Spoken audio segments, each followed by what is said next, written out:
શ્રી સુરતી મોઢવણિક સમસ્ત પંચ દ્વારા આયોજિત આ 12મા વેબિનારમાં હું સંજય ગાંધી આપનું સ્વાગત કરું છું, આપ સૌનું અભિવાદન કરું છું. Importance of sports for career and culture building. લોકડાઉનના પીરિયડમાં આપણે રોજ જુદા જુદા વેબિનારો કરતા આવ્યા છે.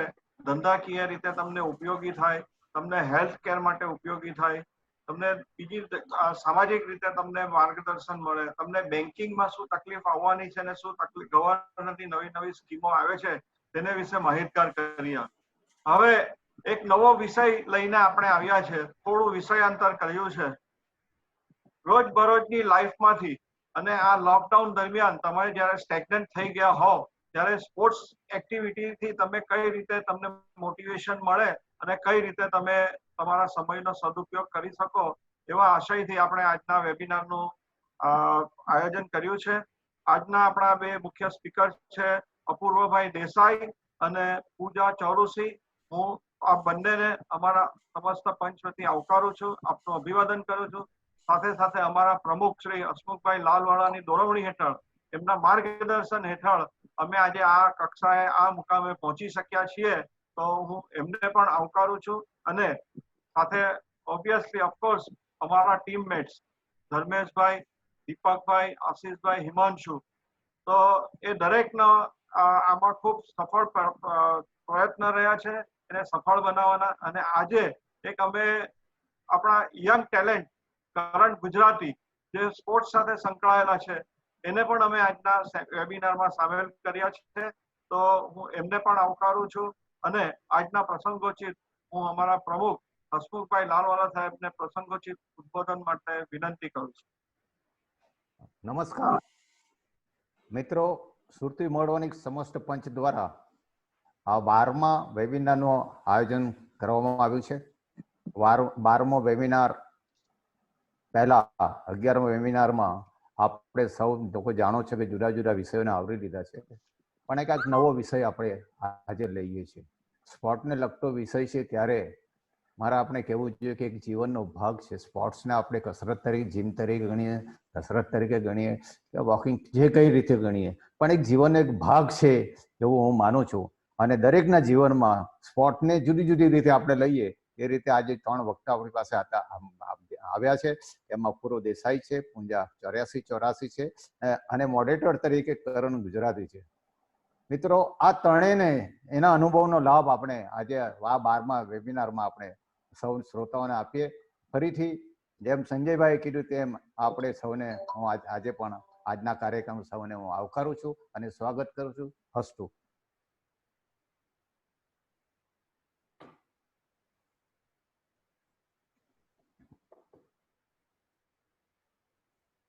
આપણે વેબિનારમાં આગળ ચાલીએ તો જોયું હશે સ્પોર્ટ્સ ઇવેન્ટ એક એવી ઇવેન્ટ છે કે આમ જે સફળ સ્પોર્ટ્સમેન થઈ ગયા હોય અને એની આપણે કેરિયર જોઈએ ને તો આપણને એકદમ ચકાચોંધ લાગે છે.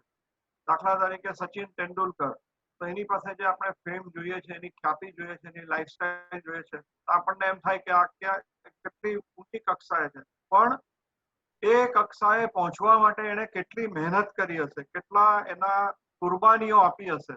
આપણે ઘણી વાર જોયું હશે સચિનની સાથે ક્રિકેટની વાત કરીએ તો વિનોદ કાંબલી એક એવા સામાન્ય પરિવારમાંથી આવતા હતા કે જેની પાસે પૂરતા ક્રિકેટના સાધનો પણ નહોતા, કે જેને પ્રેક્ટિસ કરવા માટે ગ્રાઉન્ડ સુધી જવા માટે ભાડું કે કન્વેન્સ પણ નહોતું. ઘણા એવા સ્પોર્ટ્સમેન જોયા હશે રનિંગમાં કે બીજી કોઈ એમાં રનર હોય તો એની પાસે દોડવા માટેના શૂઝ પણ નહીં હોય. એવી સામાન્ય પરિસ્થિતિમાંથી એ આવ્યો હોય અને એ પોતાની મહેનત, લગન એનાથી એ કક્ષાએ પહોંચ્યો હોય, આજની કક્ષાએ પહોંચ્યો હોય છે. તો હું આજના આપણા જે મહેમાન છે પૂજા ચૌરસિયા, તો હું એમને પણ જીવનમાં ઘણો સ્ટ્રગલ કર્યો છે. એ અસલ ઓરિજિનલ આમ થ્રાઇટોન રમે છે. હવે એક નાની સમજ આપી દઉં, થ્રાઇટોન એટલે 1.5 કિલોમીટર એવી એ હોય છે, ચેલેન્જ હોય છે. 1.5 કિલોમીટર તમારે સ્વિમિંગ કરવાનું હોય છે, ત્યાર પછી તરત 40 કિલોમીટર સાયકલિંગ કરવાનું હોય છે અને 10 કિલોમીટર રનિંગ. આમ 52 કિલોમીટર એટ એ સ્ટ્રોક તમારે એ પાર પાડવાનું હોય છે. અને જ્યારે પૂજાએ આ ચાલુ કર્યું તો ત્યારે એમણે ખૂબ જ સ્ટ્રગલ કરી હતી, ખૂબ જ મેં કીધું ને કે રિસોર્સિસ વગર એમણે આ કામ શરૂ કર્યું. પોતાની એક લગન હતી, એક ધૂનકી હતી કે મારે આ કરવું છે અને આ ક્ષેત્રે મારે આગળ વધવું છે. 2007માં તેમને એ ચાન્સ પણ મળ્યો. 2007માં જ્યારે નેશનલ લેવલમાં એમની પસંદગી થઈ તો ત્યારની હું વાત કરું છું કેવો સ્ટ્રગલ ને કેવી પરિસ્થિતિમાંથી પસાર થયા. જ્યારે 2007માં નેશનલ લેવલે ત્યાં રમવા જવાનું હતું, એમની પાસે સાયકલ જોઈએ, સ્વિમિંગ. મેં તમને કીધું ને કે સ્વિમિંગ કરવાનું હોય, સાયકલ કરવાનું હોય, રનિંગ કરવાનું હોય. સાયકલ એક સામાન્ય સાયકલ હતી. હવે સામાન્ય સાયકલ લઈને કોઈને એમ થાય કે આ સામાન્ય સાયકલ લઈને નેશનલ લેવલે રમવાનું અને એમાં પાર્ટિસિપેટ કરવાનું અને ટાર્ગેટ અર્જુનની આંખની જેમ ગોલ્ડ મેડલ પર જ હોય, સ્વાભાવિક છે. તો એ કેવી રીતે શક્ય બને? પણ પૂજાએ કરી બતાવ્યું. પૂજાએ કરી બતાવ્યું અને 2007માં નેશનલ ગેમ્સમાં એમને ગોલ્ડ મેડલ મળ્યો. એ સામાન્ય સાયકલ પર ચેલેન્જ ઉપાડીને. ત્યાર પછી ઇમિડિયેટ તે વખતે આપણે 2007માં ગુજરાતમાં સ્પોર્ટ્સ મિનિસ્ટર આનંદીબેન પટેલ હતા. એમના ધ્યાન પર આ વાત આવી. એમણે એમાં ઊંડા ઉતરા અને તપાસ કરી અને તરત જ એમણે એક નવી સ્કીમ જાહેરાત કરી અને એક શક્તિદૂત નામની યોજના એમણે સ્પોર્ટ્સમેન માટે ચાલુ કરી. અને એમાં જે કોઈ આવી સિદ્ધિ વિરલ સિદ્ધિ મેળવતા હોય તો આપણે પૂજાને પણ એ સિદ્ધિમાં એમાં પસંદગી પામ્યા અને 1 લાખ રૂપિયાનો પુરસ્કાર ગુજરાત સરકાર તરફથી મળ્યો. તેમાંથી એમણે સાયકલ ખરીદી, જે સાયકલ આજે બી એમણે પોતાની પાસે રાખી છે અને આજે પણ એ ચલાવે છે, એની પર વપરાશ કરે છે. તો તમે વિચાર કરો કે કેટલી મોટી એમણે ગોલ લક્ષ્ય રાખ્યું હશે. મેં કીધું તેમ અર્જુનની આંખ જેવું. તો આ સિદ્ધિ પામે છે, કેટલી એમાં કુરબાની આપી હશે. હવે એમનો પરિચય હું પહેલા એક નાની વાત કરી, પણ એમનો વિશેષ પરિચય લઈને હું હિમાંશુભાઈ ઘોડાવાલાને વિનંતી કરીશ કે એમનો પરિચય કરે. હિમાંશુભાઈ 1 મિનિટ હું લઈશ પહેલા. શ્યોર. તમને જણાવતા આનંદ થાય કે સુરતી મોરબી સમસ્ત પંચ દ્વારા એક સ્પોર્ટ કમિટી બનાવવામાં આવી છે. મિત્ર, for the first time sports committee દ્વારા વોલીબોલ સ્પર્ધા, ક્રિકેટ સ્પર્ધા, મેચ બોલથી રમવાની સ્પર્ધા પણ અને જુદી જુદી સ્પર્ધાઓનું આયોજન કર્યું છે. એમાંથી સમાજે નક્કી કર્યું છે કે સમાજનો કોઈ પણ ખેલાડી સ્પોર્ટમેન તરીકે આગળ વધવા માંગતો હોય તો એને જેટલી જે કઈ મદદ જોઈતી હોય એ સમસ્ત પંચ આપવા તૈયાર છે અને એના માટે ફંડ પણ ફાળવેલું છે અને દર વર્ષે અમે ફંડ ફાળવતા આવ્યા છે અને એનો ઉપયોગ થતો આવ્યો છે. એ આપણી જાણ ખાતર. ખૂબ ખૂબ આભાર પ્રમુખશ્રી. સરસ તમે એનાઉન્સમેન્ટ કરી દીધું આપણા સમાજના બધા બાળકો માટે. મિત્રો, ઉંમર નાની પરંતુ એચિવમેન્ટ જોઈએ તો હિમાલય કરતા પણ ઊંચા એવા પૂજા ચારુસિંહની મારી પાસે જયારે બાયોડેટા આવ્યું તો 5 પાનાનું બાયોડેટા હતું. મને થયું કે હવે 5 પાનામાંથી હું કેવી રીતે 2 મિનિટમાં એમને મૂલવું. It is almost next to impossible, પણ કોશિશ કરીશ કે એમનું ઇન્ટ્રોડક્શન આપની સમક્ષ બરાબર જ આપું. She is the national head coach of Indian triathlon team. She is brand ambassador of Triathlon of South Asia Triathlon Association. She is running PC Tri Sports Academy at present. She had won medal in swimming at an age of 9. Wow. At state level and at an age of 12 at national level. કદાચ આ ઉંમરે તો લોકો swimming શીખતા પણ નહીં હોય છોકરાઓ. She won 230 medals till now. 230 medal અત્યાર સુધીમાં એમણે મેળવ્યા છે. Won South Asia Triathlon Championship for 3 times and National Triathlon Championship for 7 times. એમની અચીવમેન્ટ્સ ની આપણે જો વાત કરીએ તો she is the fastest female half Ironman triathlon of India. She is the first and only woman triathlete to represent India at Asian Games and World Championships. She is titled by the Golden Girl by Times of India in year 2010. અને awards ની વાત કરીએ તો she got senior as well as junior Eklavya award and senior as well as junior Sardar Patel award. તો આવી વિરલ વ્યક્તિને હું આપની સમક્ષ પ્રસ્તુત કરું છું. Pooja Charusi, floor is yours now. Thank you હિમાંશુભાઈ. અને પૂજાભાઈ, હવે તમને તમારું વક્તવ્ય આપો. Thank you. મારું બહુ સારો એવો ઇન્ટ્રોડક્શન આપી દીધો છે તમે. હું ખાલી મારી લાઈફના અમુક જે ઇન્સિડન્ટ્સ હતા એટલું શેર કરવા માંગીશ અને એમાંથી મને શું શીખવા મળ્યું. કેમ કે જ્યારે તમે સ્પોર્ટ્સમાં આવો તો એ એક તમારું જેમ તમે કીધું એમ કે એક લાઈફનો પાર્ટ બની જાય અને તમને ઘણું બધું એવું શીખવા મળે છે તમને લાઈફમાં કામ લાગે આગળ જતા પણ. It's not just about winning medals, but it's about developing your identity, developing your life, અને એક લાઈફસ્ટાઈલ ડેવલપ થઈ જાય તમારી. મેં મારું સ્વિમિંગનું કેરિયર ચાલુ કરેલું 9 વર્ષની ઉંમરમાં 1999ના એન્ડમાં. ત્યારે ખાલી આપણે જેમ વેકેશન બેચમાં બધા જતા હોય એવી રીતે આપણે પણ ચાલુ કર્યું. એ વખતે હું સ્વિમિંગ, સ્કેટિંગ, ડાન્સિંગ ઘણું બધું એવું કરતી હતી. ધીરે ધીરે પછી મને લાગ્યું કે ના સ્વિમિંગમાં મારો ઇન્ટરેસ્ટ વધારે સારો છે અને I got into swimming. I started winning medal at state national level. 2002માં મારું ફર્સ્ટ સ્ટેટ ચેમ્પિયનશિપ મારા હાથમાં આવેલી હતી. I was state champion. 5 ઇવેન્ટ્સમાં ન્યૂ રેકોર્ડ કરીને ચેમ્પિયનશિપ મેળવેલી હતી અને I got selected for nationals.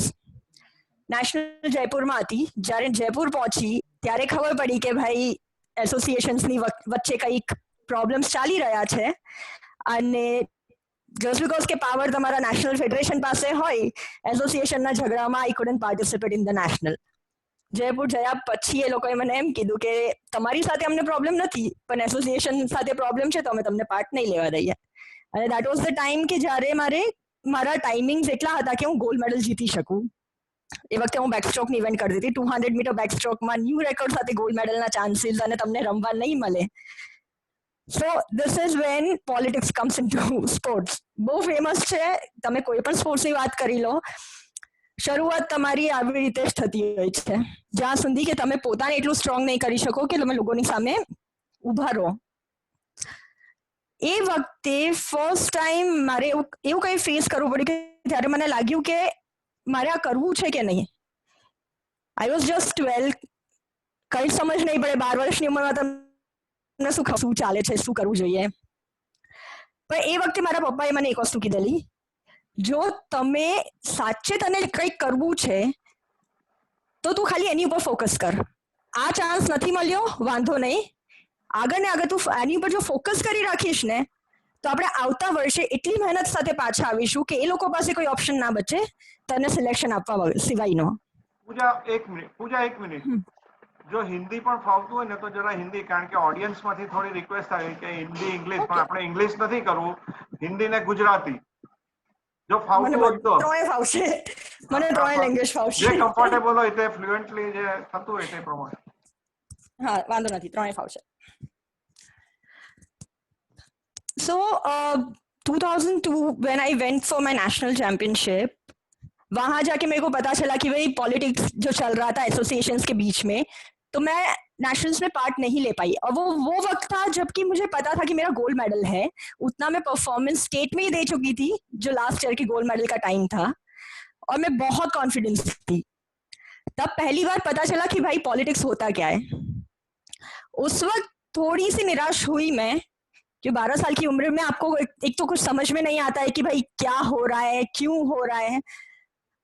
उस वक्त मेरे पापा ने मेरे को एक बात बताई थी कि अगर तुझे लगता है कि तुझे ये करना है तो तू ऐसे ही अपने लिए तो कर, अपना 100% दे और खुद को उतना स्ट्रांग बना कि अगर वो चाहे तो भी तुझे रोक ना सके. उस साल तो मैं कुछ नहीं कर पाई, लेकिन वापस आके एक चीज मैंने ठान ली कि मुझे अपना डिटर्मिनेशन नहीं छोड़ना है. अपना जो गोल है उसके पीछे मुझे इतना मेहनत करना है, मुझे खुद को उतना स्ट्रांग करना है कि वो अगर एसोसिएशन या फेडरेशन चाहे तो भी मेरे सामने पॉलिटिक्स ना खेल पाए. वापस आके मैंने बहुत मेहनत की और 2003 में मैंने अपना गोल्ड मेडल जीता स्विमिंग नेशनल्स में, और वो भी नेशनल्स में विद चैंपियनशिप. मैं 4 इवेंट के लिए सिलेक्ट हुई, चारों 4 में मैंने अपना बेस्ट परफॉर्मेंस दिया, गोल्ड मेडल जीता and I became national champion also. And that's when I realise कि अगर आप चाहो कुछ ठान लो तो आपको कोई नहीं रोक सकता है. ये पॉसिबल ही नहीं है कि मतलब हाँ शायद देर हो सकती है लेकिन ये चीज होगी जरूर. बस आपको अपना डिटर्मिनेशन नहीं छोड़ना है, अपना टारगेट नहीं छोड़ना है. जैसे इन्होंने अभी बताया कि मैंने 2007 में मुझे ये नेशनल गेम्स के लिए सिलेक्शन मिला था। 2006 नवंबर में मैं नेशनल खेलने गई थी, एक्वाथलॉन नेशनल, जहां मेरा गोल्ड मेडल आया। नेक्स्ट डे मेरा ट्राइथलॉन का इवेंट था। मतलब ट्राइथलॉन का इवेंट तो नहीं था, लेकिन क्योंकि मेरा पास्ट रिकॉर्ड बहुत अच्छा था और मेरे स्टेट से कोई ट्राइथलॉन के लिए एंट्री नहीं था, तो सेक्रेटरी ने बोला कि भाई if you want to participate तो we can help you arrange a bicycle. वहां पर तो अपने पास बाइसिकल भी नहीं था। हमने कहा ठीक है, अभी गोल्ड मेडल तो आ गया, जिस इवेंट के लिए आए थे। अभी नेक्स्ट डे चलो एक बार ट्राई करके देखते हैं कि ट्राइथलॉन होता क्या है। उन्होंने वहां पे जो लेबर था जिसने मंडप बांधा हुआ था उसकी साइकिल उठा की थी। वो मैकविन साइकिल थी, खस्ता कंडीशन में पर चल रही थी। सो मैंने उसके साथ पार्टिसिपेट किया। Being fastest swimmer I came out of the water first. लेकिन जब साइकिलिंग लेग आया तो सारे अच्छे अच्छे बाइक वाले एक के बाद एक मुझे ओवरटेक करके जा रहे हैं। जब मैंने अपना साइकिलिंग लेग पूरा खत्म किया, मुझे पता चला मैं आखिरी हूँ वापस ट्रांजिशन में आने के लिए। हमारे पास कुछ खोने के लिए कुछ था नहीं, क्योंकि पहली बार खेल रहे थे, प्रिपरेशन भी नहीं था। तो सोचा ठीक है अभी खत्म करो इवेंट को। रनिंग शुरू किया, आगे एक के बाद एक लोग दिखने लगे, धीरे धीरे कवर होने लगे, तो वो मोटिवेशन मिलता गया कि नहीं यार होता है, चलो एक और कवर करके देखते हैं। जब फिनिश किया तो to my surprise and everyone surprise कि I was the first one to cross that finish line. And that was a time, I would say that was a turning point in my life actually, क्योंकि उसके बाद मुझे national games के लिए selection मिला, जो कि 4 महीने बाद था। अभी सिलेक्शन तो मिल गया, वापस आके पता चला कि अभी जाना है लेकिन पैसे नहीं है बाइक एक इंटरनेशनल लेवल का, एक नेशनल लेवल का बाइक खरीदने का। रेसिंग बाइक शुरू ही होता था उस वक्त, मतलब 1-1.5 लाख से तो वो शुरू होता था। अभी 2007 में 1-1.5 लाख बहुत बड़ी अमाउंट होती है। और हमारी फाइनेंशियल कंडीशन उतनी अच्छी तो थी नहीं कि हम पापा ऐसे ही कुछ मैनेज करके ले आते कुछ भी। फिर लकीली उस वक्त मेरे क्लब में एक अंकल आते थे, उमर जी करके। उन्होंने देखा मुझे, उन्होंने बाद में सब कुछ जाना कि भाई मैं क्या करके आई और कहाँ जाना है सब। तब उनकी हेल्प से मैंने 8,000 रुपए की एक लोकल मेड बाइक खरीदी, एक नॉर्मल साइकिल खरीदी, जिसके ऊपर मैंने 2 महीने प्रैक्टिस की और फिर I went for national games. वहां जाके पता चला कि I am the youngest one. लोग अच्छी अच्छी मतलब हाई क्लास रेसिंग बाइक्स लेके आए हुए हैं, मजाक बना रहे हैं क्योंकि अब हमारे पास इतना अच्छा इक्विपमेंट या कुछ भी नहीं है। इवेंट के पहले लगा कि क्यों आए यहाँ पर, लोग बहुत अच्छे हैं, हमसे बहुत आगे भी है, पता नहीं क्या होगा, हमारे पास तो मतलब प्रॉपर इक्विपमेंट भी नहीं है। उस वक्त मेरे भाई से बात हुई एक इवेंट के 1 दिन पहले, जब मैं बहुत ज्यादा डिप्रेस हो गई थी सबकी बातें सुन सुन के। मेरे भाई ने मुझे उस वक्त एक चीज बोली कि ठीक है उनके पास बहुत अच्छे इक्विपमेंट्स हैं, मानते हैं, लेकिन तेरे पास तेरे बॉडी में पावर है। साइकिल कब चलेगी, जब इंजन में पावर होगा, और इंजन तू है। लोग क्या सोचते हैं भूल जा, तू बस अपने लिए अपने आप पे फोकस कर, अपना 100% देने की कोशिश कर, जो होगा देखा जाएगा। इवेंट शुरू हुआ and to my surprise I was second one in that event when I finished my cycling leg, and when I finished my event I was at gold medal with record timings. I created new record for that particular distance, जो 1.5 kilometre swimming, 40 kilometre cycling और 10 kilometre running का था। और उस चीज ने मुझे ये चीज का रियलाइजेशन करवाया कि इक्विपमेंट जो हम सब बोलते हैं आजकल, किसी को भी जाके पूछो, अरे हमारे पास प्रॉपर इक्विपमेंट नहीं था, हमारे पास ये नहीं था, इसलिए नहीं परफॉर्म कर पाए। पर ऐसा नहीं है। अगर आपको खुद पर इतना कॉन्फिडेंस है, अगर आप खुद से ठान लो कि नहीं मेरे को करना है, तो आप मामूली से मामूली चीज पर भी कर सकते हो। जैसे हिमा दास की बात कर लो, तो उसने जब शुरू किया रनिंग तब उसके पास कोई प्रॉपर इक्विपमेंट या कुछ नहीं था, शायद प्रॉपर ट्रेनिंग भी नहीं थी, लेकिन फिर भी she von all those medals.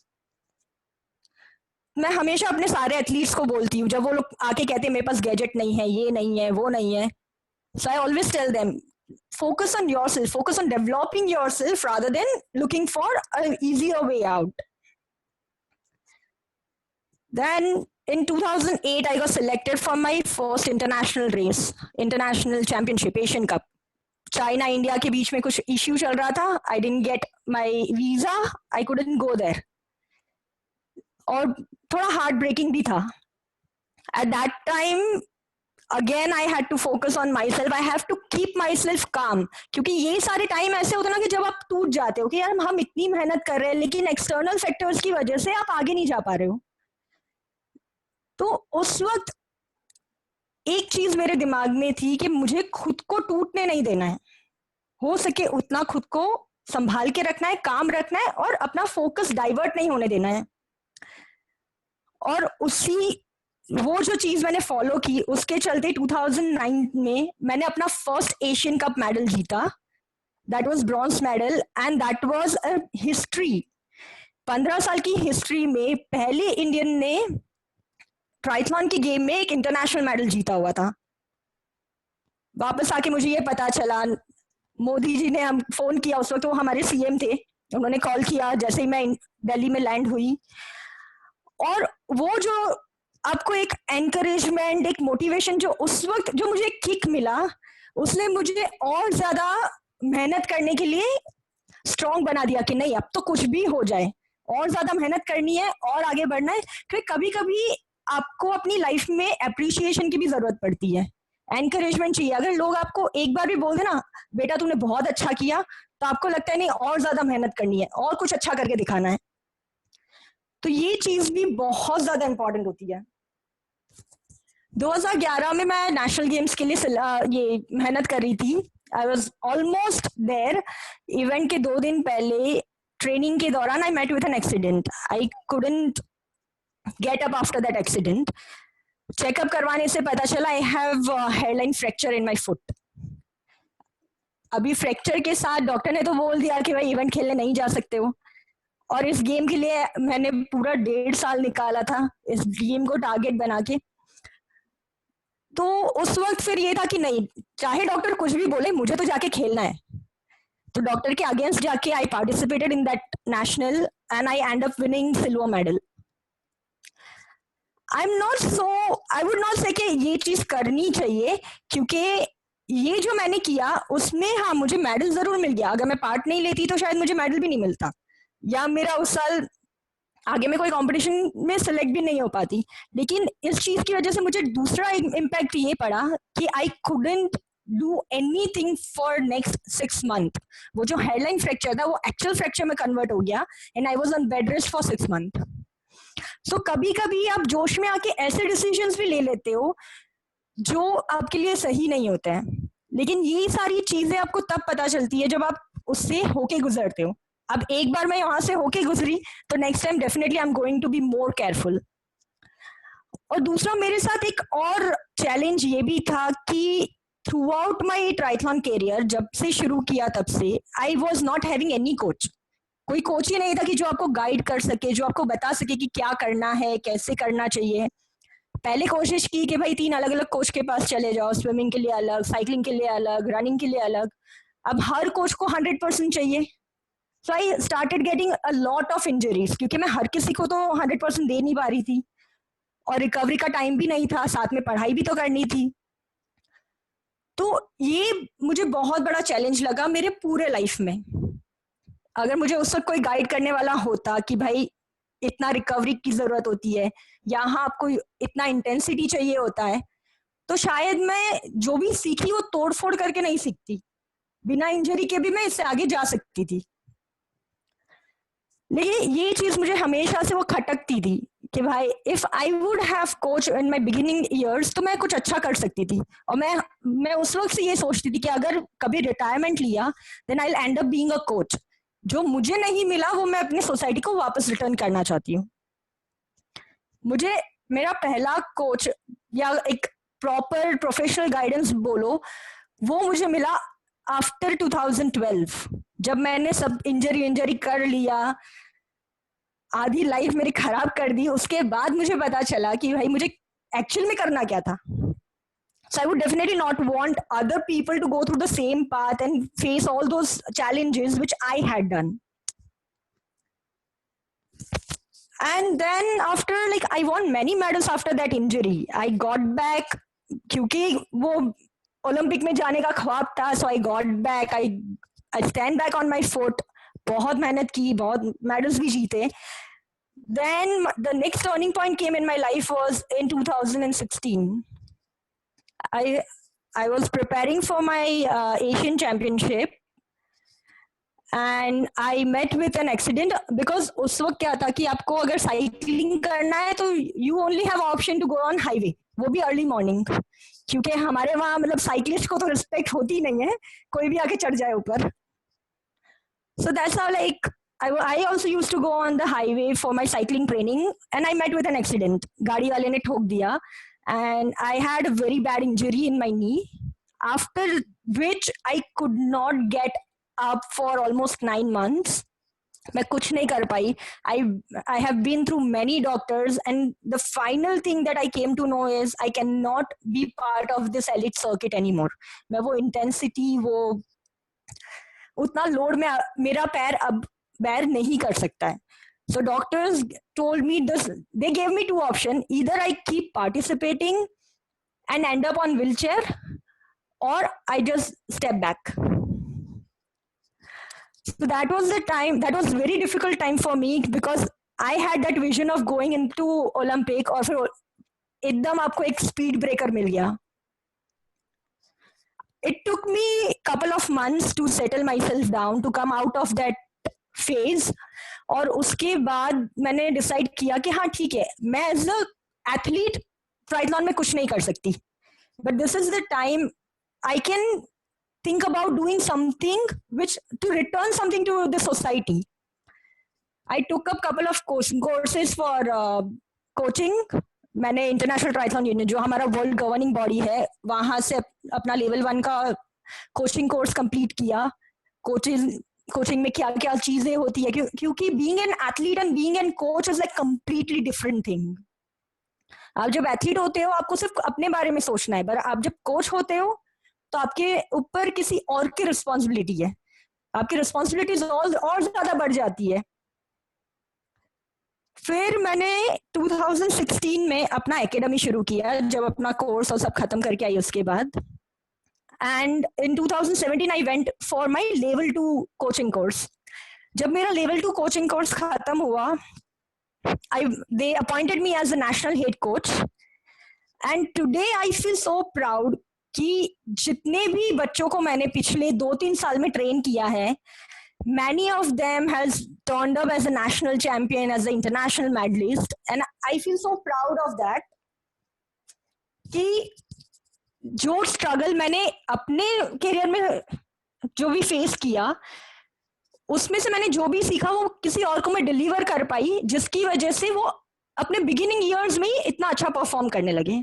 And I am looking forward to have more athletes जिनको मैं ओलंपिक तक लेके जा सकूं.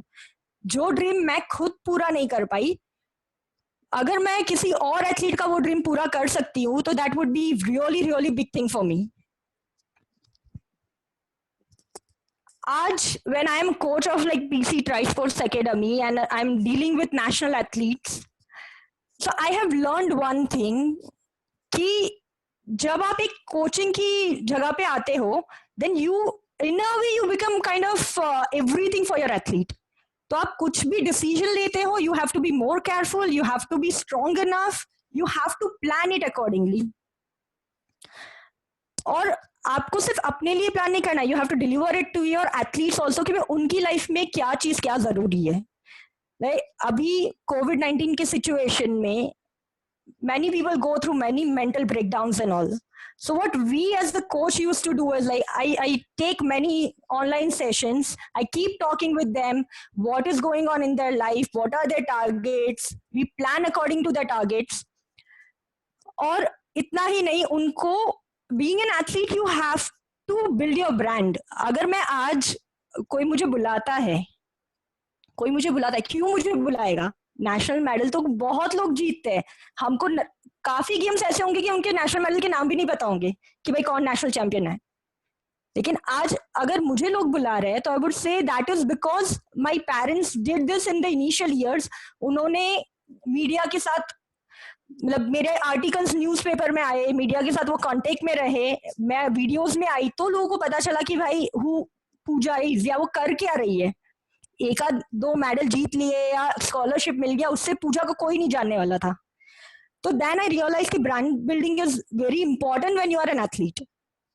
अभी उसके बारे में डिटेल में तो आपको अपूर्व सर ज्यादा समझा सकते हैं, because like this is his forte and he is way more qualified and experienced than me in this particular matter.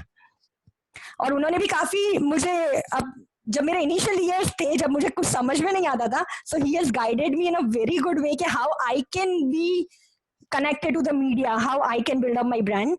तो डेफिनेटली इसके बारे में वो आपको और ज्यादा अच्छे से समझा सकते हैं. But if I talk about like overall things that I have gained as an athlete or as a coach in my entire life, जिसने मुझे आज की डेट में in my life, like in normal life also gave me a lot of things, is one, it teaches me how to be a dedicated person, how to be disciplined, time management कैसे करना है, patience कैसे रखना है. जैसे हम सब ये इतने uncertain time में it's natural to be impatient, it's natural to lose our mind. लेकिन मुझे ये चीजें अपनी जर्नी से सीखने को मिला कि चाहे कितना भी बुरा सिचुएशन क्यों ना हो, you will come out of it. So it teaches you how to just be mentally tough. अगर मैं बोलूं कि I have this never give up attitude, that is also because of whatever has happened in my life, whatever sports has given me, and I have become a lot more creative. क्योंकि अगर ऐसी situation में अगर मैं यहाँ मेरी ये journey नहीं होती तो I might would have just sit back and I was like ठीक है अभी कोविड-19 में क्या कर सकते हैं, मैं तो किसी को कोच नहीं कर सकती, मैं फिजिकली जा नहीं सकती फील्ड में. तो ये चीज भी मुझे मेरे स्पोर्ट्स से सीखने को मिली कि हाँ ठीक है मैं फील्ड में नहीं जा सकती हूँ, लेकिन there are a lot of technology which I can use to still stay connected with my athletes, to still help them to develop themselves and stick to the path that we have decided. So like I would like to end my speech over here. So and I would say कि ये जितनी भी चीजें मैंने आज सीखी है इसमें से अगर if I'm having a lot any sports person in this group, तो I'm damn sure you also can relate yourself to couple of situations that I have been through. क्योंकि जब भी आप स्पोर्ट्स पर्सन की बात करो तो लाइक पॉलिटिक्स है, स्ट्रगल है, चैलेंजेस है, that becomes like kind of a common thing. कोई ना कोई तरीके से you have been through the same path. So I hope कि मेरी जर्नी से आपको कुछ जानने को, कुछ नया सीखने को मिला हो.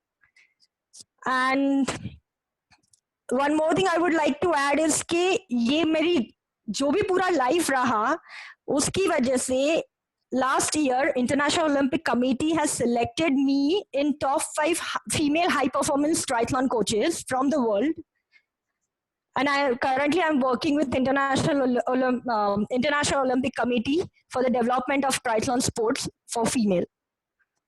Thank you so much for giving me chance to share my journey and all the experiences that I had, and I'm looking forward to hear some questions from you. Thank you Pooja. Question answer हम बाद में लेंगे. Thank you for very inspiring and motivational speech. પૂરી આખી સ્પીચમાં જો tech અવે message હોય ને તો નેવર ગીવ અપ. અને બીજું કે સાધન મહત્વનું નથી, સાધ્ય મહત્વનું છે. તમારી પાસે વોટ એવર યુ હેવ, તમારી પાસે જે એમણે કીધું ને કે સાયકલ બાઇક બરાબર નહોતું, આ નહોતું, પણ મનમાં એક ઠાન લીધેલી કે મારે આ જીતવું છે ને મારે આ લક્ષ્ય પાર પાડવું છે, તો તમે જિંદગીમાં ચોક્કસ જ આગળ વધશો. Thank you very much. અને હવે આપણી પાસે એક શેર મારા પૂજા માટે કેવો છે કે खुदी को कर बुलंद इतना कि हर तकदीर से पहले खुदा बंदे से खुद पूछे बता तेरी रजा क्या है. એવું પૂજાનું અત્યાર સુધીનું લાઈફ જર્ની છે. Thank you Lalo. Thank you હિમાંશુભાઈ. લાલોલા સાહેબ, આ હિમાંશુનો બીજો એક સિતારો. હવે આપણી પાસે આપણા બીજા સ્પીકર જે છે, ગેસ્ટ સ્પીકર છે અપૂર્વભાઈ દેસાઈ. ખૂબ મોટી સિદ્ધિ અને અચીવમેન્ટ ધરાવે છે. ગ્રાઉન્ડ લેવલ, ગ્રાસરૂટ પ્લેયર, સુરતમાં ક્રિકેટ રમતા રમતા ક્યાં સુધી પહોંચી શકાય છે રણજી ટ્રોફી પણ રમ્યા છે, ફર્સ્ટ ક્લાસ મેચીસ પણ રમ્યા છે. એનો આનંદ કેટલો હોઈ શકે તે આપણને ખબર છે, કારણ કે આપણા સમાજમાંથી ચિરાગ ગાંધી આજે પણ રણજી ટ્રોફી રમે છે અને ખૂબ સારું પ્રદાન કરી રહ્યો છે, જેનો આપણને બધાને જ ગર્વ છે. તો અપૂર્વભાઈની જે સિદ્ધિ છે તેને માટે પણ આપણે ચોક્કસ જ ગર્વ છે. અપૂર્વભાઈનો વધારે પરિચય લઈને કરણ ગુજરાતી આવે છે. કરણને હું વિનંતી કરીશ કે આપણા ઓડિયન્સને અપૂર્વભાઈ સાથે પરિચિત કરાવે. Okay, thank you, Pooja. It's my immense pleasure to get a chance to introduce Mr. Apurva Desai, who is known as batting coach guru in India. He works as Chief Business Officer at Sports Village Academies. Currently, is working as batting coach with Indian contracted players like KL Rahul, Mayank Agarwal, Prithvi Shaw, Dinesh Karthik at National Cricket Academy (BCCI). He is a former Ranji Trophy player, level C BCCI coach, which is the highest level of coaching in India. 17 years of coaching experience. In the past, he has worked with KKR, Royal Challengers Bangalore, Bangladesh Premier League, Nepal International Team, Gujarat State, Andhra State, and Jharkhand. So, Apurva, it's all over to you. You can start. Thank you, Karan. Thank you, panelists, यहाँ बुलाने के लिए. And Pooja is always an inspiration to a lot. I have known her since she was a young girl trying to push. And I think हम coaching में बोलते हैं कि talent is always judged when adversity में से वापस कैसे आते हैं. So how you make your comebacks makes you. And I think उसने काफी comebacks किए हैं. If I was to, I think quickly I'm going to do it in two parts. I'm going to try and explain के current sport industry कहाँ है और क्या career options है. और साथ में because there are a lot of businessmen also here and कुछ young aspiring लोग भी होंगे, तो I would try to connect के जो sports में हम teams build करते हैं, the culture that we build, वो business या walk of life में भी कितना important है. So if I can merge the two, I guess I'll be able to do justice. So I'll just share my screen. Just give me 1 second.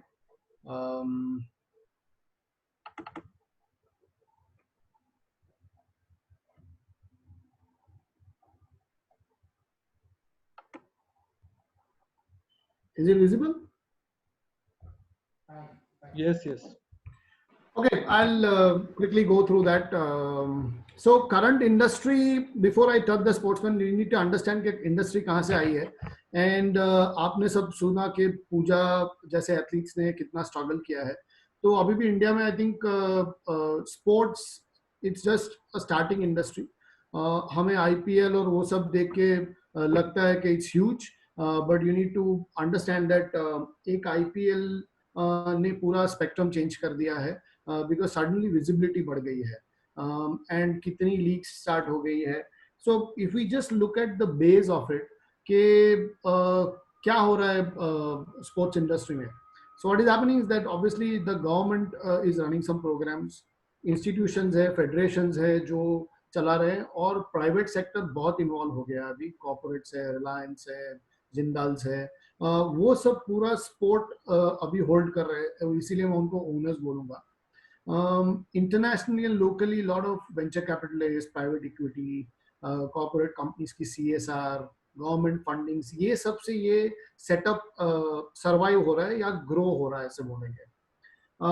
As Pooja rightly said, media shift आया last 10-12 years में, and last 5 years में काफी pickup हुआ because social media add हो गया अंदर. If you look at it, the social media और media ने मिलके एक आपको अवेयरनेस कर दिया है. 20 years बैक हम अगर खेलते थे तो अगर कहीं 100 किया या कुछ जीते तो 10 दिन बाद शायद पेपर में इतना स्निपेट आता था गुजरात मित्र में कॉर्नर पे. आज कोई 100 करता है तो वहीं लाइव फेसबुक लाइव पे आ जाता है या इंस्टा चैट पे आ जाता है. So awareness world has become smaller and that is why sports achievements काफी रिकॉग्नाइज होने लगे हैं. And सबको लगता है कि it is within touching distance, which is great. Also that आप सब समझोगे कि जो awareness of health and fitness suddenly जाग गया है. आप घर से निकलते हो तो जो पहले वॉक करने निकलते थे उसी numbers almost 10 या 1000 गुने बढ़ गए हैं. Everybody is into walking, cycling, सबको एक फिटनेस अवेयरनेस आ गई है. हमने एक सर्वे किया था where about 30% kids in the country on an average BMI level के नीचे थे. दैट मीन्स आपको एक इनफैक्ट एक if I can share insight कि इंडिया इज अ कंट्री जहां between I think 15 to 40 population is the highest in the world, the percentage of young population. But same time पे India is about 4th or 5th in the world in terms of obesity. That means overweight लोग. So India has to curve towards health and fitness. I was talking to a top doctor right now ये webinar के पहले, और उसने बोला कि India last 2 महीने में और एक अनफिट इंडिया हो गई है घर पे बैठ के. सो जो कोमॉर्बिड सिचुएशंस है या जो हेल्थ की स्टैंडर्ड्स है वो एक्चुअली नीचे गए हैं. So I mean again devil's advocate, but आपको 2 महीने पहले अगर वायरस लगता है और अभी लगेगा तो आपकी फिटनेस लेवल्स तो कम है. सो आई एम होपिंग कि जितने लोग एटलीस्ट यहाँ हैं वो अपनी फिटनेस के बारे में कुछ कर रहे हैं घर पे बैठ के, because it is very important that you stay fit and healthy. Social recognition like Pooja said, आज एक बच्चे को अचानक से रिकग्निशन मिलता है, स्कूल में स्टेज पे बुलाते हैं, मेडल्स मिलते हैं, and that is a big boost and motivation which has fuelled the industry to go up. I will touch something called physical literacy where I think somebody like Karan भी काफी मेहनत कर रहा है, and it is grassroots level पे बच्चा जो 3 साल का 3.5 साल का स्कूल में जाता है, वहाँ रनिंग, जंपिंग, किकिंग जो बेसिक मोटर स्किल्स है, जो एथलीट बेसिक बनता है. आपको सबको याद होगा कि हम बचपन में बाहर खेलते थे, वो छुपम छुपी, पकड़ दाव, क्या कुछ. आज छोटे बच्चों को दीवार के सामने खड़ा कर दो तो वो 10 बार सोचता है मैं उसको क्लाइंब कैसे करूँ. शायद आईपॉड पे से ऐप ढूंढ निकालेगा कि इसमें से कैसे चढ़ना है. So the mindset has changed. पर every school now at every stage physical fitness और आई मीन फिटनेस और गेम्स को पुश कर रही है. So the industry is at a very initial stage, but I think it is growing and sky is the limit. One of the reasons is कि suppose America में आपकी school और college system में sports plugged in है. सो आप अगर basketball या baseball में अच्छे हो तो आप स्कूल में से आइडेंटिफाई हो गया यूनिवर्सिटी के, तो यूनिवर्सिटी बास्केटबॉल अपना IPL जितना बड़ा है और वहां से उनका NBA चलता है. सो पाथवे बहुत इजी है जो आई थिंक क्रिकेट में धीरे सेट हो रहा है, बाकी स्पोर्ट्स में भी पीछे आ रहा है. So I guess there is a lot of effort going behind it. Just okay, what is happening, sports क्यों ऊपर आ रहा है? सो गवर्नमेंट इंसेंटिव्स बढ़ रहे हैं, मीडिया कवरेज और TRPs बढ़ रहे हैं, सो आप व्यूअरशिप बढ़ रही है तो अवेयरनेस क्रिएट हो रही है. उसकी वजह से कॉर्पोरेट्स और फिल्म स्टार्स वो सब अंदर आ रहे हैं, तो एक ब्रांड बिल्ड हो रही है. काफी लीग स्टार्ट हुई फिल्म स्टार्स और कॉर्पोरेट्स को लेके, उसकी वजह से स्पॉन्सरशिप अंदर आई. सो उसकी वजह से काफी स्पोर्ट्समैन को एक ऑल्टरनेटिव करियर मिला और वो ऑफिशियल्स के role, like Rajyavardhan Singh Rathore, gold medallist Olympics, was the sports minister before Kiran Rijiju. And I can share a personal thing कि I think दीपिका पल्लिकल जो स्क्वाश खेलते हैं इंडिया के लिए, she shared with me कि वो हर बार इंटरनेशनल टूर्नामेंट्स खेलने जाती थी. सो वो मेल लिखती थी, एंड मेल लिखती थी कि मैं मेरे कोच को ले जा सकती हूँ कि नहीं. कभी कोई रिप्लाई नहीं आता था. Rajyavardhan Rathore became the sports minister, she mailed and in 2 minutes she got a reply that we'll fund your coach. So that is the shift that has happened government level पे भी. And what it has opened up is people like me या पूजा या lot others के खेले के बाद भी काफी बड़ा करियर ऑप्शन ओपन हो गया. अगर आप पूरा स्पेक्ट्रम देखो, then there's a lot of options available जो मैं बाद में डिस्कस करूंगा. बट एक बच्चा कहाँ से ऊपर जा सकता है इन एनी स्पोर्ट, और यहाँ जो मैंने लिस्ट आउट किए हैं they are true to every sport. आप कबड्डी खेल रहे हो, खो खो खेल रहे हो, football, cricket, basketball, any sport, any Olympic sport also. तो इंटर स्कूल या इंटर क्लब टूर्नामेंट्स है, कुछ सिटीज में है, कुछ सिटीज में नहीं है, but overall there is a structure, there is a inter district structure. उसमें आप ठीक करो तो स्टेट लेवल पे या जोनल लेवल पे जाओगे, वहाँ आपको कैंप्स होंगे, वहाँ आप सिलेक्ट होगे. Then there is a lot of corporate companies, something like a Skoda और अ बूस्ट, वो टैलेंट हंट कर रहे हैं, बच्चों को आइडेंटिफाई करके they are giving scholarships also. Here I'd like to bring in 2-3 federations. आप सबने ओलंपिक गोल्ड सुना होगा, या गो स्पोर्ट्स फाउंडेशन सुना होगा, या जिंदाल्स का IIS इन बेल्लारी सुना होगा. ये सब कॉर्पोरेट कंपनीज के CSR फंडिंग से चलती हैं, and they adopt. So the name which Pooja said के हिमा दास है या दीपा कर्माकर है, इनको ये लोग अडॉप्ट कर लेते हैं, and then they fund them for their careers. So क्या हो जाता है कि आज एक इंडियन एथलीट इंटरनेशनल लेवल की ट्रेनिंग भी ले सकता है, वहाँ जाके ट्रेनिंग कर भी सकता है, ओवरसीज जाके. सूरत से काफ़ी लोग हैं जो ओवरसीज गए हैं, अपार्ट फ्रॉम पूजा से हरमीत या मानव, वो सब टेबल टेनिस में वर्ल्ड लेवल पे खेल रहे हैं, तो वो सब बाहर जाके देव गॉट ट्रेनिंग. स्वीडन जाके they got the best coaches. You will be surprise के इवन समथिंग लाइक टाइक्वांडो में ईरान से कोचेस आते हैं, थाईलैंड जाते हैं बच्चे ट्रेनिंग के लिए. सो अगर आप एक कोई भी एक स्पोर्ट में डाइव करो तो काफी स्पेक्ट्रम बढ़ गया, and there is a career available because now there is money in it. And I don't put it in a bad way, but ultimately लड़का क्या सोचता है ना कि मुझे जॉब मिलेगा कि नहीं, या मैं बिजनेस कर सकूंगा कि नहीं. और आज करियर बन गया है sport because of earning options. And money is, trust me, it is not only lying with a Virat Kohli और अ PV Sindhu.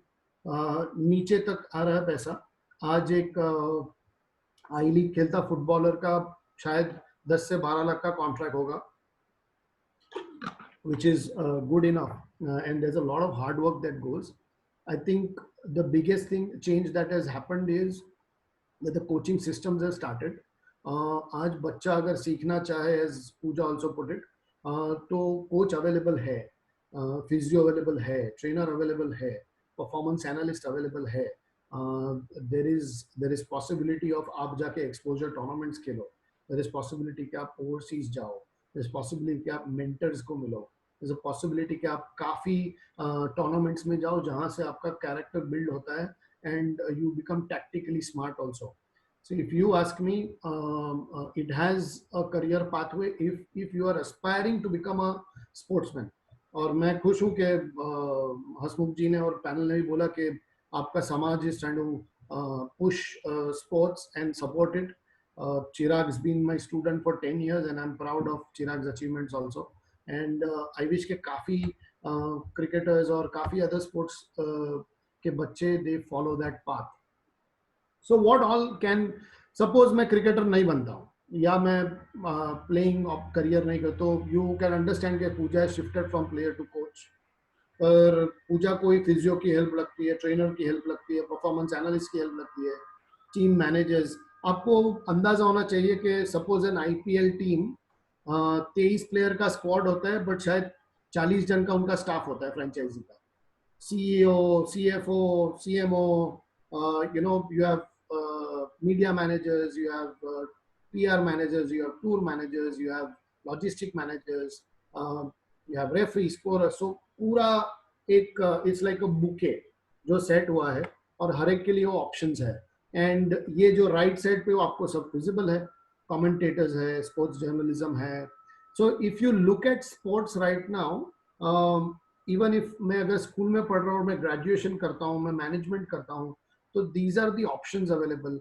If I am a businessman, I can venture into sports. लोग अकेडमीज खोल रहे हैं, लोग इंफ्रास्ट्रक्चर बिल्ड कर रहे हैं, people are running clubs, leagues.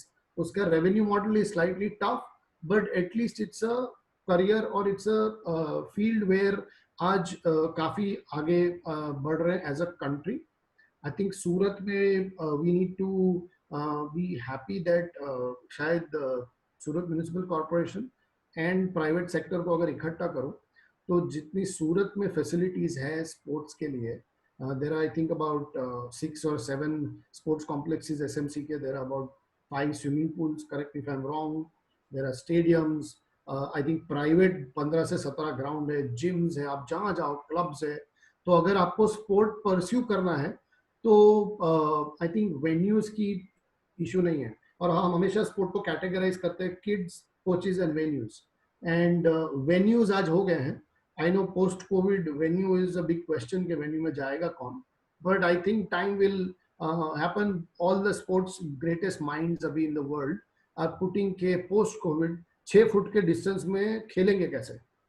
Tennis कैसे खेलूं, बॉल पकड़ना पड़ेगा, क्रिकेट कैसे खेलूं, बॉल फील्ड करना पड़ेगा, मैं सलाइवा लगाऊं कि नहीं, even international cricket council is thinking.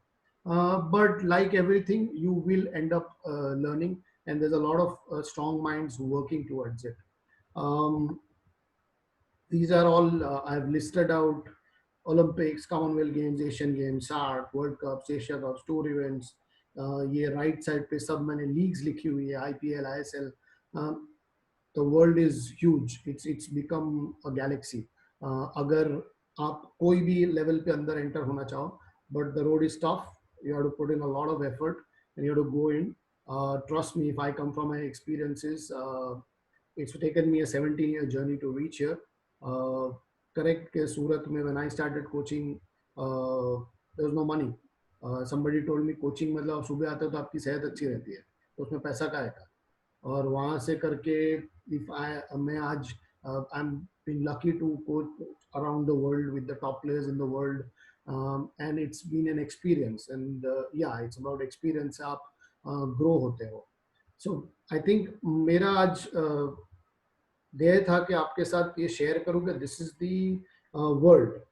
Now how you want to make your journey into the world, वो उसके लिए काफ़ी help available है, and I think everybody should strive and push oneself. What is the worst that can get? Worst case scenario, आपकी health और fitness तो अच्छी रहेगी. So there's always a win-win situation, not a win-loss situation in when it comes to sport. And Sanjay bhai, if I have time or I'm in time, or please continue. Please Yeah. continue. Carry on. okay. I think I've gone too fast, but there are some interesting concepts जो मैं discuss करना चाहूँगा, और ये जो concepts है आपको समझना होगा कि in every walk of life they come through, and sports आपको काफ़ी चीज़ें सिखाती है. सब बात करते हैं कि sports में आप आज win कर रहे हो, आज lose कर रहे हो, आज 0 पे out हो, आज 100 पे out हुए. So बोलते हैं कि sports is a great leveler. आपको level playing field में रखती है हमेशा, कभी hero कभी zero.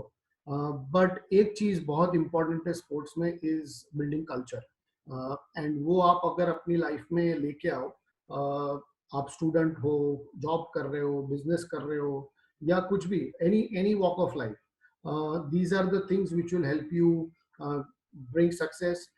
यहाँ कुछ पॉइंट्स जो मैं आपसे शेयर करूंगा. It's taken me 15 years to build it. Talk to a lot of industry experts, and they all believe कि ये प्रिंसिपल्स हैं. आप अगर यहाँ चार्ट देखें, so there is, you can see 5 steps. सो यहाँ नीचे ड्रीम से स्टार्ट होता है. हर एक आदमी ड्रीम करता है, मुझे ये करना है, मुझे वो बनना है, मुझे you know this is what I want to achieve, यहाँ मुझे पहुंचना है.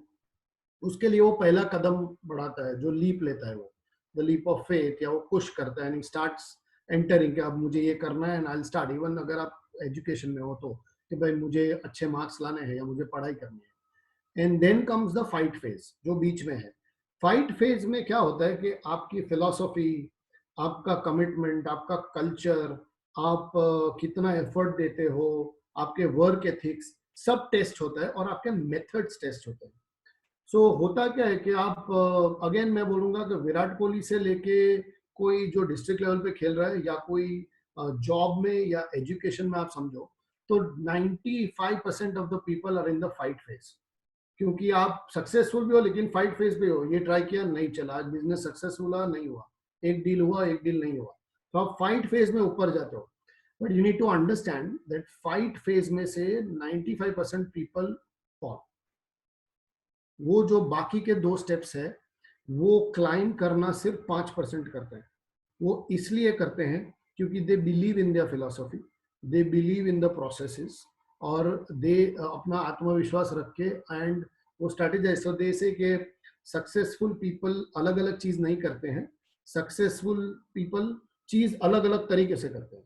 यू नो, दे से they don't do different things, they do things differently. So it's a very brilliant curve, जिसपे बार्सिलोना फुटबॉल क्लब का ये कल्चर डेवलप हुआ है, आर्क ऑफ चेंज पे, कि अगर आपकी पॉलिसीज में आप बिलीव करते हो, if you are ready to push, then आप क्लाइम पे अराइव करते हो, and then you arrive at your destination. So I guess हम ये ब्लू लाइन क्रॉस कर सकते हैं कि नहीं, that is going to be the defining structure. But then how do we do it? So currently what are the behavioral patterns? General mass, आप अभी घर पे भी बैठे हो, अगर ये सिचुएशन में भी देखो तो आपका टनल विजन है. टनल विजन मीन्स वो टनल में क्या दिखता है, तो एंड जोन दिखता है कि सामने बाहर निकले तो कैसे निकले. So what is happening is के टनल विजन में आप सीमित हो. वो रेस का जो घोड़ा होता है उसकी आंखें बंद की होकर सामने ही दिखता है. अभी हमारा सबका टारगेट है कब लॉकडाउन खुले, you know, and we are single mindedly focusing on that. उससे क्या होता है कि अटेंशन ब्लाइंडनेस होता है कि आप आजू बाजू की जो आपके इर्द गिर्द जो सिचुएशंस हो रही है, चीजें चल रही है, आप उस पे से ध्यान हटा देते हो और आप एक ही फोकस पे हो. So what is happening is कि जो एक्चुअल बाहर हो रहा है टनल के बाहर, वो आपको इंफॉर्मेशन नहीं मिल रही है. तो आप जब टनल क्रॉस करोगे तब वो आप देखोगे कि आप रेस में पीछे हो गए, because you not paid attention to the information around you. उसकी वजह से आपका एक यूनिलैटरल थिंकिंग हो जाए. यूनिलैटरल थिंकिंग मतलब एक मुझे जो ठीक लग रहा है मैं कर रहा हूं और एक ही दिशा में आप सोचते जाते हो. सो आप आजू बाजू का सोचना बंद कर देते हो, उसका क्या होगा, उसका क्या होगा. आप बाकी वर्ल्ड के ऊपर उसके क्या इंप्लीकेशंस होंगे वो आप भूल जाते हो. And that is where what happens is that you reach in a situation where you get stuck. और आप स्टक हो तो आपको निकलना, दैट इज वाई आप फाइट फेज पे रुक जाते हो. इसी के लिए क्रिटिकल लेवल थिंकिंग और क्रिएटिविटी इंपॉर्टेंट है. क्रिटिकल लेवल थिंकिंग ये है कि आप जब स्टक हो जाते हो तब आप में क्षमता है कि नहीं कुछ और सोचने की, to get out of that jail. वो एकदम से नहीं होएगा. you'll have to think about it, you'll have to plan it and you'll have to work on it. So आप अगर अभी टनल विजन में भी हो, अगर आप क्रिएटिव थिंकिंग करते जाते हो तो ही आप रास्ता ढूंढ निकालोगे जब आप स्टॉप होते हो. So you have to become a leader if you want to be, build a team. And team build करने के लिए आई थिंक कोई भी अच्छे लीडर की 3 क्वालिटीज होती है. उसमें एनर्जी चाहिए और उसमें इंटेलिजेंस चाहिए. लेकिन अगर उसमें इंटेग्रिटी नहीं है तो एनर्जी और इंटेलिजेंस का कोई फायदा नहीं है. क्योंकि उस पर अगर ट्रस्ट बिल्ड नहीं होता है, अगर लोग आपको ट्रस्ट नहीं कर सकते, आपके इंटेलिजेंस और एनर्जी का कोई यूज नहीं है. अगर वो इंटेग्रिटी बिल्ड करनी है तो उसको जो नीचे 3 चीजें लिखी हुई है उस पर खरा उतरना होगा. One is availability, one is predictability and visibility. अगर 3 चीजें बोलूं तो जो टॉप लोग हैं आप अगर देखोगे तो as a leader in my institution मुझे लगा है कि पूरी जो मेरे नीचे जो भी काम कर रहे हैं, मेरे साथ काम कर रहे हैं, उसके लिए मैं अवेलेबल होना चाहूँ. लेकिन उसके लिए मैं अगर फिक्स टाइम डिसाइड करूँ कि मैं ये टाइम के बीच में आपके लिए 100% अवेलेबल हूँ, तो वो प्रेडिक्टेबिलिटी हो जाती है. उसी वजह से डिसिप्लिन आता है.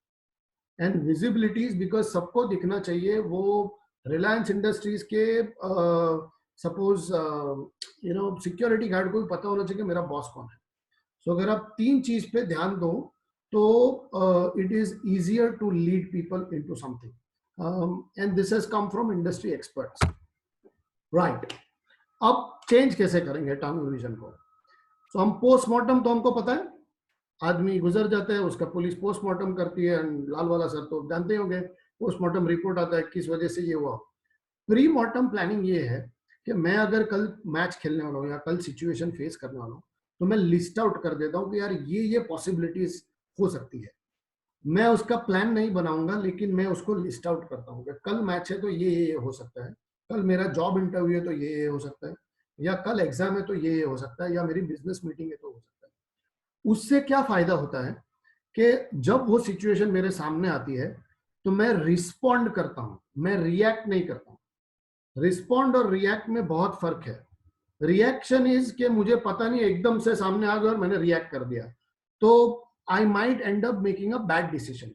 बट अगर मैं पहले से अवेयर हूं कि ये पॉसिबिलिटीज है तो मैं रिस्पॉन्ड करने की पोजीशन में हूं. और रिस्पॉन्स क्या होता है कि दैट इज एन एक्शन. सो उसके लिए अकाउंटेबिलिटी भी आती है. सो दिस इज समथिंग जो हमको अपने आप को ट्रेन करना पड़ेगा. और जो रिस्पॉन्ड करते हैं वो सिचुएशन का कंट्रोल ले लेते हैं. सो आप अगर सिचुएशन को एसेस करके, रिस्क मैनेजमेंट करके या रिस्क असेसमेंट करके कंट्रोल ले सकते हो by doing pre mortem, all 3 are linked. आप सिचुएशन को एनालाइज कर दो और रखो तो आप रिस्पॉन्ड करोगे, तो आप सिचुएशन को कंट्रोल करोगे. ये फिलॉसफी आपकी टीम में जानी है और वो लीडर कर सकता है. So think about a cricket team. If Virat Kohli is not doing these 3, वो अपनी टीम को नहीं करवा सकता ये तीनों, इसीलिए इंडिया जीत रही है, बिकॉज वो ये तीनों करता है। वो तीन करने के लिए आपसे रेसिलियंस चाहिए और आपके पास कमिटमेंट कल्चर चाहिए। रेसिलियंस मीन्स मैं अड़ा रहूंगा and I will see it through the end, match खत्म करूंगा, मैं मेरा काम खत्म करूंगा, I will try and push, और वो फाइट में से क्लाइंट स्टेज पे जाऊंगा, कुछ भी हो जाए मैं खरा उतरूंगा मेरी टेस्ट पे। There is a philosopher called, in fact he has got multiple degrees, Erickson करके, उसने एक थियरी इम्प्लीमेंट की थी और उसपे काफी over the years he had data and he proved that अगर आदमी को इमेंस स्ट्रेन दिया जाए, could be psychological strain, could be physical strain, जैसे हम स्ट्रेन अभी ऑब्जर्व कर रहे हैं कोविड में, ओके, घर पे बैठ के, क्यों? क्योंकि हम कंफर्ट जोन से बाहर है, हमें जो करना है वो नहीं कर पा रहे।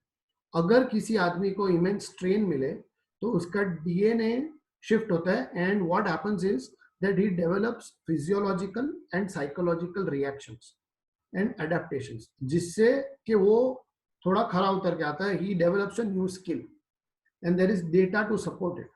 सो what I am saying is कि अगर हम ये सिचुएशन में से पॉजिटिव देखें, there is half the world which is thinking अरे यार ये कब खत्म होगा, and there is some people in the world जो सोच रहे हैं यार कोरोना वायरस हुआ है, मेरे पास 2 महीने हैं गुड हैबिट्स फॉर्म करने का, to learn and to push, जब खुलेगा then I will be a new man to hit the market. That is the attitude which has to come out of the strain, और तभी से winners निकलते हैं। That's all I want to share.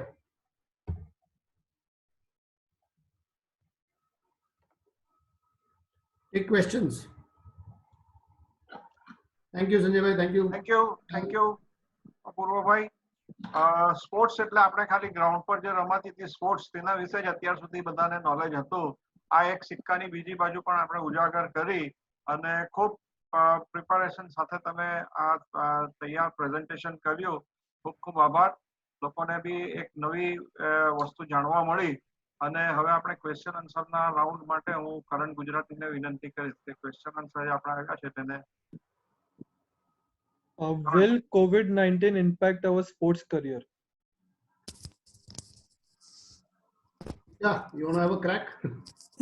Yeah, of course it does, but it's like how you are handling it. जो અત્યારના તમે એક વસ્તુ તો છે, like it is going to affect you in a way you cannot go for your races, you are going to lose your points. So and when the Olympics is on the way, definitely there are many people who are struggling with this, and I would say कि काफी national international races पर भी इसका काफी असर पड़ा है। तो definitely in a way it is going to affect, but then it's up to a coach and an athlete how they are taking the situation. If you want, you can develop your weaknesses during this time and come up as a strong person, or you can just sit back and think about what will happen tomorrow and lose whatever you already have it. Okay. Correct. If I can just add, Karan, one thing कि जो athletes को push करना है, वो again excuses नहीं ढूंढ रहे, वो रास्ता निकाल रहे हैं कि मैं जो सिचुएशन है उसमें अडेप्ट करके पुश कैसे करूं। So people are getting really ready and getting mentally fresh also. There's no pressure, that's all. Okay. Thank you. One more question. Why only cricket is given more importance than other sports in India? And it is seen that India has performed good in Olympics in past years, but the sportsmen are not giving as importance they should get compared to cricket. I think what has happened is कि cricket थोड़ा villain बनता है, but cricket को बड़े भाई की तरह treat करेंगे तो क्रिकेट अब छोटे भाइयों को ऊपर लेके जा रहा है। सो आईपीएल की वजह से आईएसएल हुई है, प्रो कबड्डी लीग हुई है, प्रो बैडमिंटन लीग हुई है, मनी इज गोइंग इन। आज पीवी सिंधु को विराट कोहली से ज्यादा एंडोर्समेंट्स मिले हैं, या you know there are so many people to do it. So I think what has happened is के कॉर्पोरेट सेक्टर को क्रिकेट लेके आया, मीडिया राइट्स को क्रिकेट लेके आया, और अब बाकी स्पोर्ट्स को मिल रहा है। एंड इंडियन गवर्नमेंट ने अच्छा किया है कि राज्यवर्धन राठौड़ के साथ अभिनव बिंद्रा, आई थिंक पुलेला गोपीचंद, वो सबको बना के एक ओलंपिक कमेटी बनाई थी। उन्होंने एक डॉसियर रखा था कि इंडिया 2028 में कैसे गोल्ड मेडल्स जीत सकता है, क्योंकि ग्रास रूट से स्टार्ट करना था. तो I think right decisions are being taken. Journey is long and I think बाकी स्पोर्ट्स को भी इट्स ऑन द वे. हमें लगता है कि football will overtake cricket in 5 years. Because आज का बच्चा, मैं हैव अ रीजन, आज का बच्चा जो स्कूल में है उसको फुटबॉल सिखाते हैं, क्रिकेट नहीं सिखाते. आप सीबीएसई स्कूल में जाओ, they learn football not cricket. गली क्रिकेट बंद हो गया. I have a question. Yes. Hello. Yes. Hello. Sports before 20 years and today, what is the difference? I mean, the student's point of view and parents' point of view, both. Pooja, you answer, then I'll answer. Yeah. See, 20 साल पहले it was like parents आपको सामने से बोलते थे कि जाओ भाई खेलो, हालांकि उनको पता नहीं होता था कि बच्चा खेल क्या रहा है, लेकिन उनको कभी रोका भी नहीं है कि भाई तू खेलना छोड़ दे, ये कर ले वो कर ले. तो वो एक फ्रीडम था जो eventually over the period of time मुझे लगा कि parents are getting more into the education thing कि नहीं यार 10th में आ गया बच्चा अभी छोड़ दो, 12th में आ गया बच्चा अभी छोड़ दो. सो हाँ, ये एक चेंज आया हुआ है. और दूसरा, पहले क्या था, अगर कोच ने कुछ बोल दिया फील्ड पे कि भाई बच्चा ये नहीं कर रहा है या वो नहीं कर रहा है, तो पेरेंट्स भी वो कोच की साइड लेंगे. Which nowadays what I feel is like parents are pampering a lot their kids, and rather than helping coach to make that athlete better, they are actually standing against the coach. So it is in a way getting difficult for coaches also to take certain decisions and steps. And I think like earlier parents were more stronger than nowadays. Financially काफी strong हो गए, लेकिन mentally I think earlier was a better time. Yeah. I want comment from your side also. Okay, I'll try and answer in 2 ways. कैसा है कि क्या change हुआ 20 साल में इज अवेयरनेस स्पोर्ट की, because of media and that आपके face में है आज. टेक्नोलॉजी, अपॉर्चुनिटीज, लीग्स, वो सब काफी बढ़ गया है. सो आज एक बच्चा दिखता है तो उसके पास रोल मॉडल्स है, उसके पास विजिबिलिटी है कि स्पोर्ट चल रहा है. पेरेंट्स को क्या दिख रहा है कि देयर आर लाइक पूजा से 2 टाइप्स ऑफ पेरेंट्स है. एक के अवेयरनेस नहीं है कि ये करियर है इसलिए खेलना है तब तक खेल लो, लेकिन पढ़ाई से ही आगे चलेंगे. I have met some doctors who have said के बॉस अगर आप 95% नहीं लाते हो तो लाइन में ही खड़े रहना है, तो at least push your skill level. So what is happening is that जो बाकी साइड के पेरेंट्स है वो स्पोर्ट में आके क्या प्रॉब्लम हो रहा है आशीष भाई, कि they are more anxious than the kid. उनको ही आईपीएल खेलना है, मतलब मेरा बच्चा आईपीएल खेले, वो बच्चे को तो खेलने दो. सो क्या हो गया कि एवरीथिंग इज एवरी डे. उनको एक है कि नहीं आज परफॉर्म नहीं हुआ, आज प्रैक्टिस नहीं हो, तो उनकी एंजाइटी किड्स पे ट्रांसफर हो गया. बट आई थिंक दैट 20 साल और अभी great opportunity right now. So huge. हमें तो ग्राउंड ढूंढने जाना पड़ता था, आज कौन से ग्राउंड पे जाऊं वहां वो आ गए. Next question: how to make school more focused on sports, gymnastics, etc. up to 9th standard for each and every student? I think the government ने कुछ steps लिए हैं कि every school, every curriculum में sports is compulsory. Certain sports को push भी किया है. जिसके पास infrastructure नहीं है उनको भी push किया है. So आप अगर CBSE स्कूल का norm देख लो या कोई भी, तो there is a set structure and current आपसे ज्यादा कोई नहीं जानेगा. Yes. So they have to have that infrastructure. So basic sport push हो गया है, and I think grassroots level पे compulsory भी हो गया to be a part of curriculum. Yes, early sport में I would advise कि आपको multiple sport खेलना चाहिए so that आप एक athlete बनो, आपकी overall body develop हो और फिर specialize करो. So I think it's there at a grassroots level. हर एक स्कूल में अभी almost compulsory है till 6th standard. So CBSE ने norm निकाला last year कि each class should come every day to play sport. Correct. हाँ. Looking at the current scenario, which sport should a child focus on so that they get motivation from the sports authorities?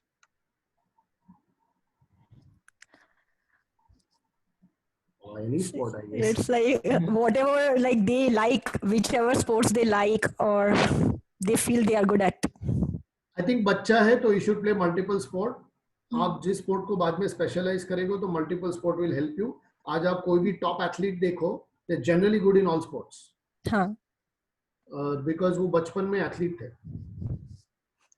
So I would say कि let them play everything till the age of 14-15 years and then choose what is good, like whichever sports he want to specialize in.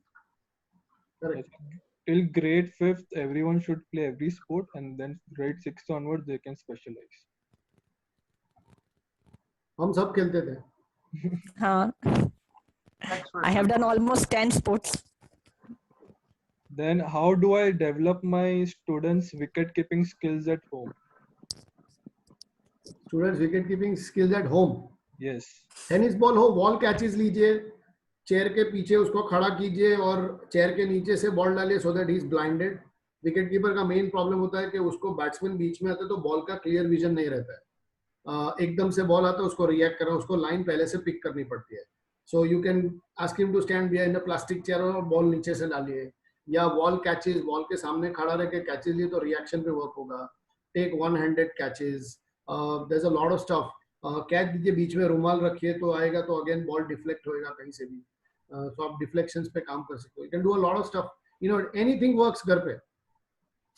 Just some batting tips also he wants. Okay, batting tips again, wall reaction work. अगर terrace है या कहीं तो गद्दा डाल के गद्दे पे मारो जिससे कि बॉल नीचे नहीं चला जाए. So you can do that. आप टेबल पे, डाइनिंग टेबल पे, आप मुझे गाली पड़ेगी लेकिन डाइनिंग टेबल पे आप एक्चुअली पानी डाल के बॉल डाल सकते हो तो बॉल शॉर्ट बॉल आएगा and you can practice playing the short ball tennis ball. So काफी इनोवेटिव है. गो ऑन यूट्यूब, सब क्रिकेटर्स, स्टीव स्मिथ, सब वीडियोस डाल रहे हैं. A lot of stuff happening. Social media. Next question. I am Satyam Kansara from Surat. My son is 15 years old and just gave his 10th exam. Want to pursue cricket as profession.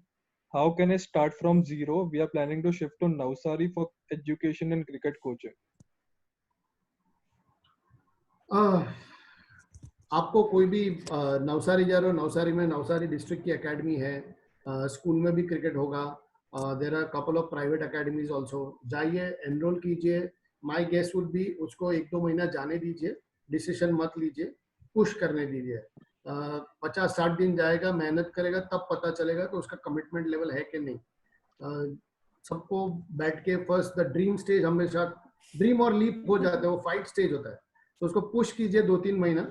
Then let's see कि वो मेहनत करने को तैयार है कि नहीं. Then think about it. Karan, one more question from your mom in chat box. Yes. What about 40 up women in terms of sports coaching? 40 up on? 40 up, 40 years sports up women on sports coaching. Of course they can do it. In fact, I have a couple of amateur athletes who are doing triathlon and they are 40 plus. I'm talking about female especially. And they are like, if I talk about half Ironman triathlon, currently they are fastest half Ironman triathletes of India. So you can start at any age. There is no age to start any sport. It's just that how much you want to do it. और जैसे अपूर्व sir ने पहले भी बोला कि अगर कुछ जीते नहीं तो कोई बात नहीं, कम से कम फिटनेस तो अच्छा रहना ही है. I guess जितने आप मैच्योर हो उतना हेल्प करेगा. आपका पैशन है, you learn, focus on the content, coaching content पे. अगर आपका कंटेंट अच्छा है, एज यू कोच आपकी कोचिंग डिलीवरी बेटर होती जाएगी. ट्रस्ट मी, मैं रोहित शर्मा या किसी को भी कोचिंग करके मुझे लगता है अभी भी 6 साल के बच्चे को कोचिंग करना ज्यादा डिफिकल्ट है. रोहित शर्मा को कोचिंग करना इजी है. Any special routes should be followed for cycling? Any special routes in Surat? It's like, yeah, in Surat. You can use our national highway. You can start from City Plus and go till Sachin, or maybe ahead of that also. Then second, you can use Olpad route also. So you won't find any course ke jahan pe traffic nahi hoga. There is going to be traffic, so I would prefer you have a backup car. एक साथ में car या कुछ किसी को कम से कम एक बंदे को तो लेके जाओ जो बाइक पे या स्कूटर पे आपके साथ आ सके. Don't go alone. Go in a group. And there are many roads, like you can go to Dandi Road also. Dandi Road is also one of the good place to cycle. Thank you. So we are done with question and answer session. Thank you Karan. આપણે હવે question answer પણ અહીંયા પૂરા થાય છે. હવે કાર્યક્રમના અંત ભાગમાં આભાર વિધિ હોય છે. હું આજના આપણા બંને મહેમાન અપૂર્વ દેસાઈ અને પૂજા ચોરસીનો અમારી સાથે વેબિનારમાં જોડાયા તે માટે આભાર માનું છું. ખૂબ સરસ માર્ગદર્શન અને માહિતી પૂરી પાડી. ખાસ કરીને પૂજા ચોરસી બધાને ખૂબ ઇન્સ્પાયર કર્યા. તો ફરી એકવાર બંનેનો આભાર માનું છું. અમારા પ્રમુખ લાલવાળા સાહેબે મેં અગાઉ પણ કીધું તેમ આ વેબિનાર યોજવાની અમને જે ફ્રીડમ આપી છે અને જે રીતે અમને કોઓપરેટ મતલબ સાથે રહીને કામ કરવાની એકબીજાને તક આપી છે તે માટે એમનો પણ ખૂબ ખૂબ આભાર. અને સમસ્ત પંચના સેક્રેટરી ધર્મેશભાઈ તથા અન્ય ટીમ મેમ્બર આશીષભાઈ, દીપકભાઈ, હિમાંશુ અને આજે સ્પેશિયલી કરણ અમારી સાથે જોડાયા. તો બધાનો આભાર માનીને આ વેબિનાર સમાપ્ત કરીએ છીએ. એક એનાઉન્સમેન્ટ છે, આવતીકાલે રિટેલ ટ્રેડ માટેનો એક સેમિનાર છે. આપણે દિલ્હીથી નેશનલ લેવલના સ્પીકર પ્રવીણ ખંડેલવાલ, ત્યાં મહેન્દ્ર શાહ અને પ્રમોદભાઈ ભગત એ આપણી સાથે જોડાવાના છે. સાથે અરવિંદભાઈ કાપડિયા જે રિટેલ ટ્રેડમાં કાર્યરત છે તે અને ભરતભાઈ ગાંધી પીઆરસીના ચેરમેન છે એ પણ આમાં જોડાવાના છે. તો આપ સર્વને સવારે 11 વાગે વેબિનારમાં જોડાવા માટે વિનંતી કરું છું. Thank you very much. હું કઈ કહેવા માંગીશ. યસ, આપણે જે ફિટનેસની વાત થઈ, અપૂર્વ સરે પણ જે વાત કરીએ, if anybody wants to go through home training videos or anything, તો અમારી એથ્લિક્રોસની YouTube ચેનલ છે. જો તમને નહીં ખબર હોય કે ભાઈ શું કરવું ઘરે, તો તમે એ ચેનલ થ્રુ જે પણ એક્સરસાઇઝ વિડીયોઝ છે એને પણ તમે ફોલો કરી શકો છો. Okay. Thank you. Okay. Thank you, everyone. Now we end this meeting. Thank you. Thank you, everybody. Thank you. Okay, thank you. Karan. Thank you, Ashish. Thank you, everybody. Thank you.